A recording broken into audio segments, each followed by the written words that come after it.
guys! Good morning! It's October 24th of 2017 and yun, nahatid ko na si Ashley. I'm here, nasa house.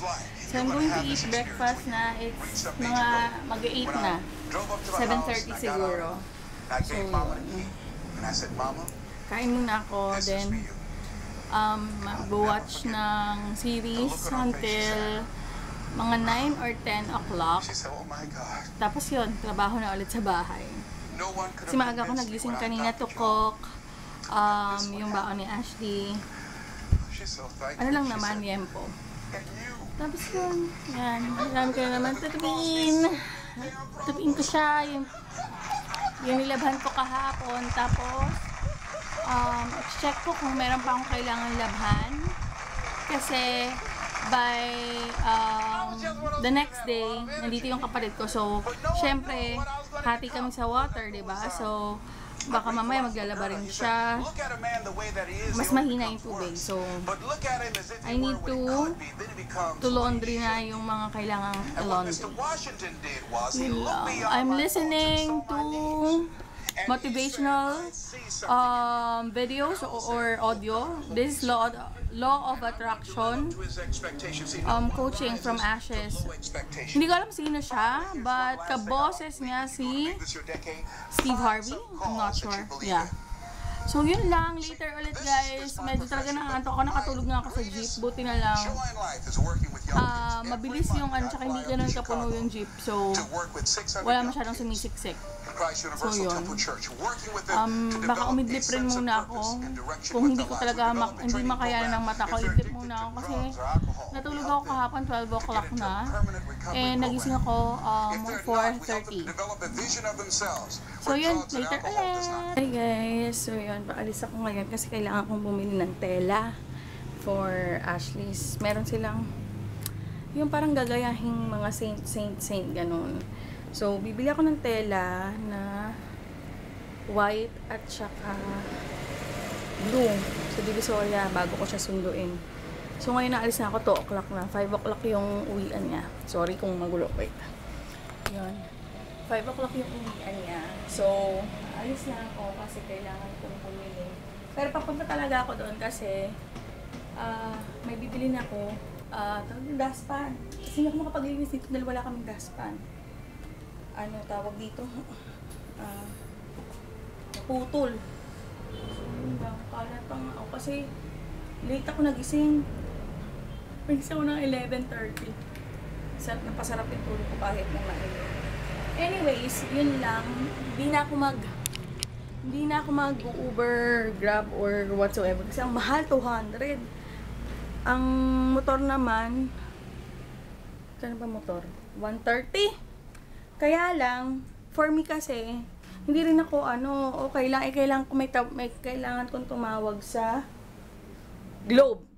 Kasi, nung isang araw, tinawagan ko sila, pinapa-adjust ko yung bill ko kasi naging 2,400. Eh, ang dapat na bill ko lang is 1,099. Ngayon, nagpapadala na hindi na ako nagbayad, pero nagbayad na ako kahapon. 1,250 daw. So, parang may 150 na sobra. Eh, nagbayad na ako. So, puputulin pa rin nila. Hanggang today lang kasi yung in-extend ko. Puputulin pa rin nila yan kasi may 150 pa akong utang. Pero ang point ko, hanggang 1,1 lang talaga dapat yung bill ko. Kasi nga, wala na kaming phone line. So, yun. Tatawagan ko ulit sila. Ipapa-adjust ko ulit yun kasi hindi ko babayaran yun. Ayokong bayaran yun dahil sumusobra na sila. Ilang months na tong struggle ko sa Globe. May kontrata lang kasi ako hanggang January. Pagkatapos ito, out na ako sa Globe. Nakakaasar na.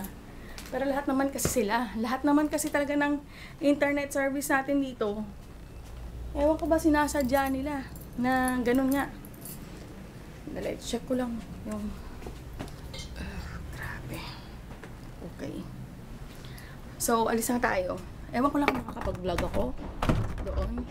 Kung safe pa din. Tamang, ano na tong, ko, tawag dito. Wait.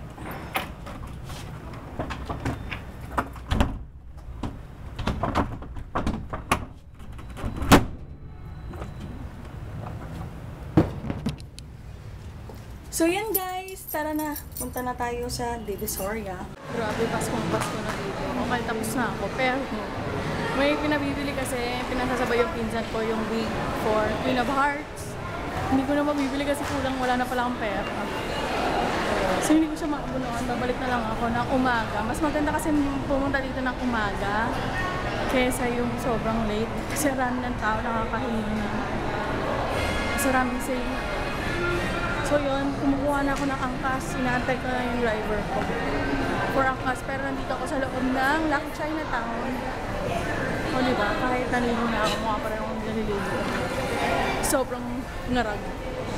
Anyways, yan, nalabas ako. Labas tayo, antayin natin. May internet pa rin naman sa labas. Free access ng Lucky China.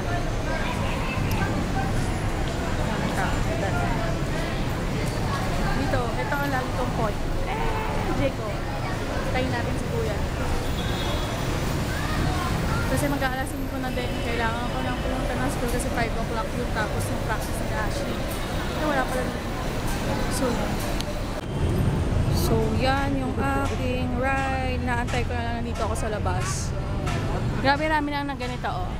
20 pesos isa. Okay lang naman, kaya lang parang hindi rin siya makakasingit. Masarap yan yung pang personal use. Pang school bus ni Ashley. So, yan. Takpan natin yung pangalan ni Kuya. Sorry.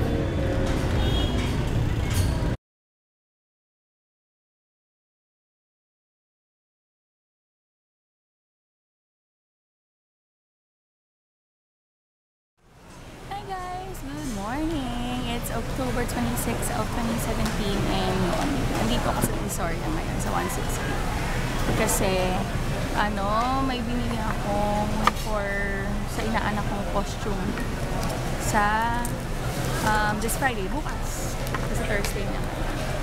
So yun, sa pinsan ko at saka sa inaanak ko kasi sila cosplay sa office. So yun, since malapit ako sa school ni Ashley, kaya ako na lang yung bibili ng wigs. So bumili ako ng wigs for Queen of Hearts kasi may-makeupan ko siya bukas. And then yung costume actually may costume na siya dapat, yung Buzz Lightyear. Kaya lang, parang nilalakon sana, na lang siya yung deck, yung card.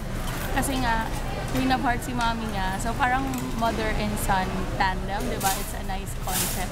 So, yun. Sabi nung cousin ko, sige, try raw na niyang gawin yung mismong tawag dito, yung mismong costume nung deck. Tapos, pag nagawa niya, yun na yung susuotin ng inaanak. So, bumili ako nung para sa motorcycle. Basta mga to eat your own lang, guys. Kasi wala naman budget rin. Alam mo yun, syempre pag budget mom ka. Tapos, pag uwi ko, kung tatahi ako ng costume naman ni Ashley for Saint kasi kailangan nila bukas. Pero lang naman yun, parang hemline lang. Ko lang yung mga dulo-dulo. So yun, nandito ako, kakain muna ako kasi sakit na lang siya.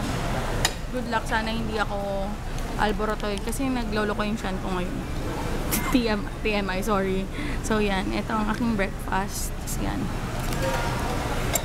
Si Ashley nag-breakfast na kasi kanina hindi ako sumapay. So ito na lang kasi for sure mapapagod ako. Tsaka at least pauwi na ako. If in case man na sumakit yung tiyan ko, pauwi na ako. Nabili ko na lahat ng kailangan.